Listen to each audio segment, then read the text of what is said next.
ከ68 በላይ የሚሆኑ አማራ የግፍ እስረኞች በከፍተኛ ደረጃ መደብደባቸውን ነው የሰማሁት። በዋናነት ይህ ድብደባ እንዲደረግ ትዕዛዝ የሚሰጡት ደግሞ ይህንን ቂሊንጦ ወህኒ ቤትን እየመሩ እያስተዳደሩ የሚገኙት ኮማንደር አለም ሰገድ የሚባል እንዲሁም ኢንስፔክተር ኢብራሂም የሚባል እና ኢንስፔክተር ንጉሴ የሚባል ሰዎች እንደሆኑ እነዚህ ሶስቱም ሰዎች በጸረ አማራነት በከፍተኛ ደረጃ የሚታወቁ አማራም ያልሆኑ በተለይ የተረኞች ወገን የሆኑ ሰዎችም ጭምር እንደሆኑ ነው ለማረጋገጥ የቻልኩት እና በአጠቃላይ አሁን ምሽቱን በቂሊንጦ ወህኒ ቤት ከፍተኛ የሆነ ውጥረት ነግሷል።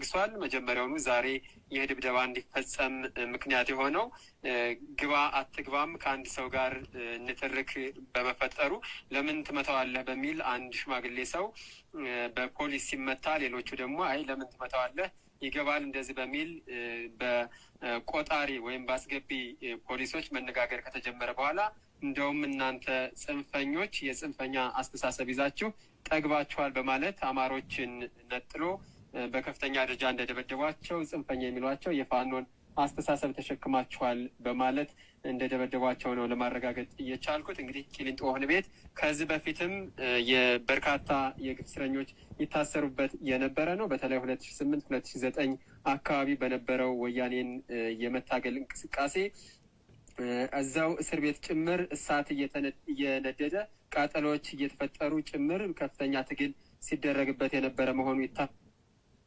አሁንም እንዲሁ ታጋዮች ሁሉ የሚጋዙበት የሚታሰሩበት ከዛም አልፎ የሚደበደቡበት የሚሰቃዩበት ሆኗል። ምናልባት ይህ ድብደባ ወደ መረሸን ጭምር ሊሄድ ይችላል የሚል ስጋታቸውን ጭምር የመረጃ ምንጮች ጨምረው ጠቅሰውልኛል። ሽሜ አመሰግናለሁ። ጌጥዬ በጣም እናመሰግናለን። ምናልባት መለስ ብለን ሰፋ ያለ ፕሮግራም እንሰራለን ከዚህ ጋር በተያያዘ።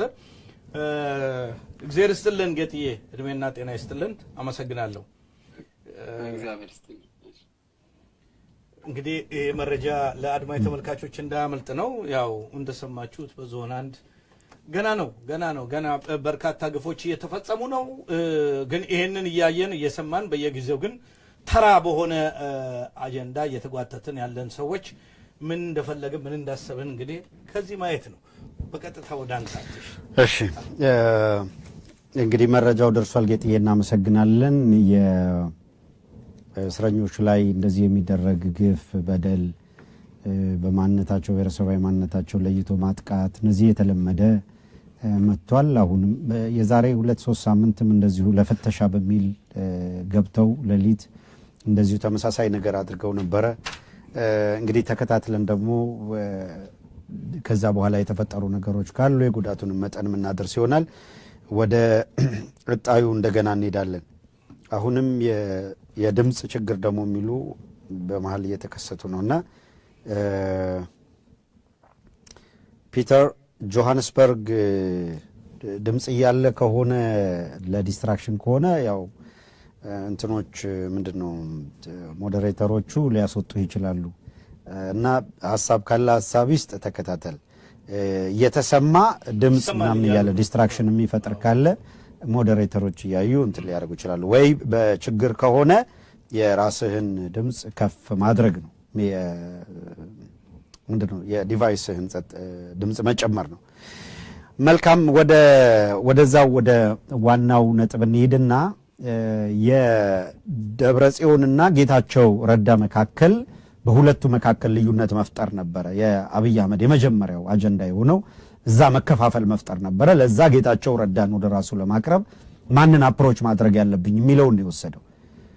ከደብረጽዮንና ከጌታቸው ረዳ ይልቅ በቀላሉ አፕሮች ማድረግ የቻለው ደብረጽዮን ነው። መቼም ሰውም በደካማ ጎኑ ነው የሚገባው እንደምታውቁት። ስለዚህ ጌታቸውን በተሻለ መንገድ አፕሮች ማድረግ ይቻላል ተብሎ ስለታመነ ጌታቸው ረዳን አፕሮች አደረገው። የመጀመሪያው ልዩነት በህወሓት ውስጥ በጌታቸው ረዳና በደብረጽዮን ቡድን በሚል ለሁለት እንዲከፈል ማድረግ ተቻለ። አንድ ኦህዴድ ያሳካው ነገር ቢኖር ህወሓትን ለሁለት መክፈልና የቡድን ግጭት እንዲፈጠር ማድረግ ነው። ከጌታቸው ረዳ ጋር ከዚህ ቀደም ከህወሓት በግፍ ተባረናል ብለው የሚያምኑ ሰዎች አላያንስ እንዲፈጥሩ ተደረገ።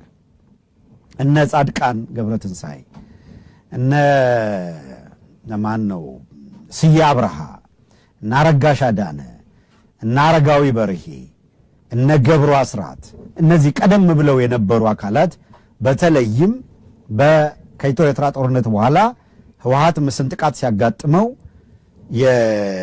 የቦናፓርቲዝም አደጋ መጥቷል ብሎ መበስበስ መጥቷል ብሎ ወይም ጦረኛና የመሳሪያ ንግድ ለማትረፍ አሰፍስፈው የነበሩ ጦርነቱን ለመሳሪያ ንግድ ፈልገውት ነበር ያላቸውን መለስ ብቻ ለማንኛውም ተቀናቃኝ የሚለውን ቡድን መጥቶ በሞኖፖሊ አቅም የፈጠረበት ወቅት ነበር። ሰው አብይ አህመድ በህወሓት ውስጥ ስንጥቃት ለመፍጠር ይሄንን ከህወሓት በ92 ከኢትዮ ኤርትራ ጦርነት በኋላ በኩርፊያ የተባረረውን ቡድን አፕሮች በማድረግ እነዛን ኢምፓወር ለማድረግ ተጠቀመ። ያ አጋጣሚ ደግሞ ጻድቃን ቲዲኤፍ ውስጥ ተቀላቅሎ ቆይቶ ስለነበረ ጻድቃን እንደ ጥሩ ብሪጅ አገለገለ ማለት ነው። ከዚያ በኋላ የተደረገው በብርሃኑ ጁላና በታደሰ ወረደ መካከል ደግሞ ጓደኝነት ተጀመረ። ያ እንዲጀመር ተደረገ። እንግዲህ የብርሃኑ ጁላና የታደሰ ወረደ ጓደኝነት የጀመረው የሲጋራ ቁሩ በመቀባበል ነው። የፕሪቶሪያ ስምምነት አድርገው እንደጨረሱ ቪዲዮ አለ፣ አይታችሁ ከሆነ ታደሰ ወረደና ብርሃኑ ጁላ ሲጋራ ሲቀባበሉ በሲጋራ ቁሩ የሚባለው አንድ ሰው አጭሶ የመጨረሻዋ ከስር ልትጣል ስትል የቀረችውን እነ ታደሰ ከቆላ ተንቤን መውጣታቸው ስለነበረ ታደሰ ወረደ እንደተጠማ ነበር። ብርሃኑ ጁላ ቁሩ ሰጥቶ ጓደኝነት ጀመረ። ሁለቱም እየተቀባበሉ ሲጋራ የሚያጨሱበት ነገር የጓደኝነት ጅማሮ ሆነ። አሁን ጌታቸው ረዳን በምንናገር ጊዜ ሳኒታይዘር ጌቾ ገለመሌ ስትሉ የነበራችሁ ታደሰ ወረደን የምንናገርበትን ምክንያት ቆይታችሁ ነው የሚገባችሁ። ቆይታችሁ አንቀላፍታችሁ እናንተ እስክትነቁ ድረስ አሁን ላትቀበሉ ትችላላችሁ፣ ግን በኋላ ላይ ትቀበሉታላችሁ። ችግር የለም። በግድ የምትቀበሉበት ሁኔታ ሲፈጠር አብይ አህመድ ጌታቸው ረዳን አፕሮች ካደረገ በኋላ ስንጥቃቱ ከተፈጠረ በኋላ የታደሰ ወረደንና የጀነራል ታደሰ ወረደና የብርሃኑ ጁላን ግንኙነት እያጠበቀ ሄደ። ሁለቱ እንደ ጓደኛ ሞር እየተደዋወሉ እየተነጋገሩ ምናምን ይቀጥላሉ። ልብ አድርጉ፣ ታደሰ ወረደ ቢዝነስ ውስጥ ተሰማርቷል። እቺ የኮንትሮባንድ ንግዷ ውስጥም አለ። ይሄ የኢፈርት የነበረ ሪሶርስ ምናምን ላይ የተቀራመቱት በጋራ ምናምን አለ። ታደሰ ደንበኛ በሆነ ሁኔታ ቢዝነስ ውስጥ አለ። ይሄ የተወሰነ የጀነራሎች ቡድን ቢዝነስ ውስጥ እንዳለ ግልጽ ነው። አሁን ደካማ ጎን ነው አይደል ሁሉ የሚፈለገው። የጌታቸው ረዳ ካርድ ብዙ ዘላቂ ይሆናል በጣም ዲፕሎማቶቹም ተጣጣሩ፣ ሌላውም ተጣጣረ። ነገር ግን ጌታቸው ረዳ ላይ ያለው ተቃውሞ በከፍተኛ ሁኔታ እያየለ መጣ። መጨረሻ ላይ ታደሰ ወረደ ራሱን ለፓወር እያዘጋጀ ስለነበረ ብርሃኑ ጁላ ኢንከሬጅ እያደረገው ስለነበረ የጌታቸው ረዳ ካርድ ለኦህዴድ ካላዋጣ የታደሰ ወረደን ካርድ መጠቀም ፈልገዋል። ስለዚህ ጌታቸው ረዳን እየባከነ ሄዶ መጨረሻ ላይ ጌቾን አረቄ ጠርሙስ ውስጥ አሁን አስቀምጠው ታደሰ ወረደን ከሲጋራ ፓኬት ውስጥ አወጡት።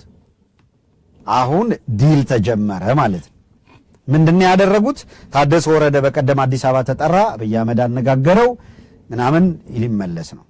ልብ አድርጉ። ታደሰ ወረደ ወደ መቀሌ ከተመለሰ በኋላ አብይ አህመድ በኮንዲሽን ከተስማማ የትግራይ ጊዜያዊ አስተዳደር ፕሬዝዳንት ታደሰ ወረደ ይሆናል።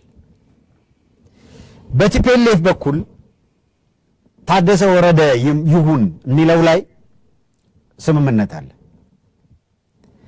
አብይ አህመድ ግን ታደሰ ወረደን የሚቀበለው ትሩ ኮንዲሽን ነው። ተመልከቱ። ኮንዲሽኑ ምንድነው? አንድ ታደሰ ወረደ የትግራይ ጊዜያዊ አስተዳደርነትን ከተቀበለ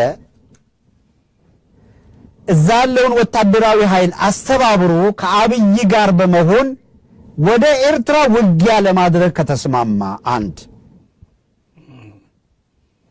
አብይ አህመድ ምክንያቱም ጌታቸው ረዳ አንድ ለማድረግ ሞክሮ የነበረው ከአብይ አህመድ ጋር ሆኖ በወልቃይትና በራያ በኩል ከአማራ ጋር እንዲዋጋ ውጊያ እንዲከፍት በማድረግ የአማራን ኃይል የማዳከም ስትራቴጂ ኦህዴድ ሊጠቀም ሞከረ።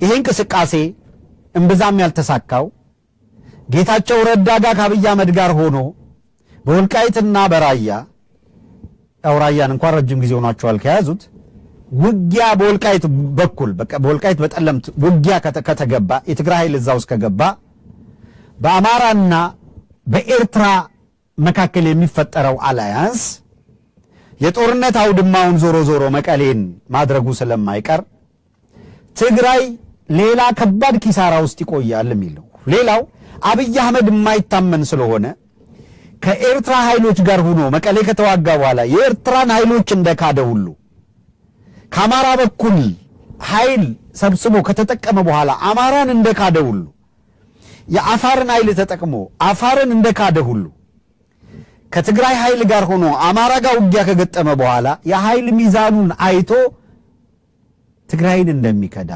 ያውቃሉ። ስለዚህ በዚህ ምክንያት ጌታቸው ረዳ ወደዚህ ነገር ውስጥ እንዳይገባ እዛ ያሉ የህወሓት ጀነራሎች ኦልድ ጋርድ የምንላቸው አካላት ሰቅዘው ያዙ። ፒውርሊ የሚጠቅማችሁ የፖለቲካ ትንተና ነው፣ መረጃን ቤዝ ያደረገ። አሁን ይሄ ሁኔታ ሲፈጠር የጌታቸው ረዳ ጉዳይ ከአማራ ጋም ለመዋጋት ከኤርትራ ጋም ትግራይ ያለውን ኃይል አስተባብሮ ለመዋጋት ትግራይ ላይ ያሉ ጀነራሎች ይሄ ትግራይን የበለጠ ይጎዳል ብለው እምቢ ስላሉና ስምምነት መፈጠር ባለመቻሉ ምክንያት ነገሩ ፖዝ ቆመ ማለት። አሁን የጌታቸው ረዳ ካርድ እያለቀ ሲሄድ ታደሰ ወረደ ወደ ስልጣን ሲመጣ በሁለት ኮንዲሽን፣ አንደኛው ኮንዲሽን ከአብይ ጋር ሆኖ ከብርሃኑ ጁላ ጋር ሆኖ የጦርነት እቅድ አውጥተው ኤርትራን ለመውጋት እስከተስማማ ድረስ ታደሰ ወረደ የትግራይን እንዲመራ የማድረግና ጌታቸው ረዳ የሚሰጠውን ፌዴራል ላይ አንድ ፖዚሽን ተቀብሎ አረቄውን እየጠጣ መኖሪያውን አዲስ አበባ እንዲያደርግ ነው አንዱ ስምምነት። ጌታቸውም ነገር እያከተመለት መሆኑን ስለተረዳ ሙሉ በሙሉ ለአብይ ሰረንድ ማድረግን ለአብይ እጅ መስጠትን ሙሉ በሙሉ መጥቶ እዚህ መቀመጥን እንደ አማራጭ ወስዷል። ይሄ ግን ታደሰ ወረደ ኮንዲሽኑን ከተቀበለ ነው። የቱን ኤርትራን ለመውጋት አንደኛ ኮንዲሽን ብለናል።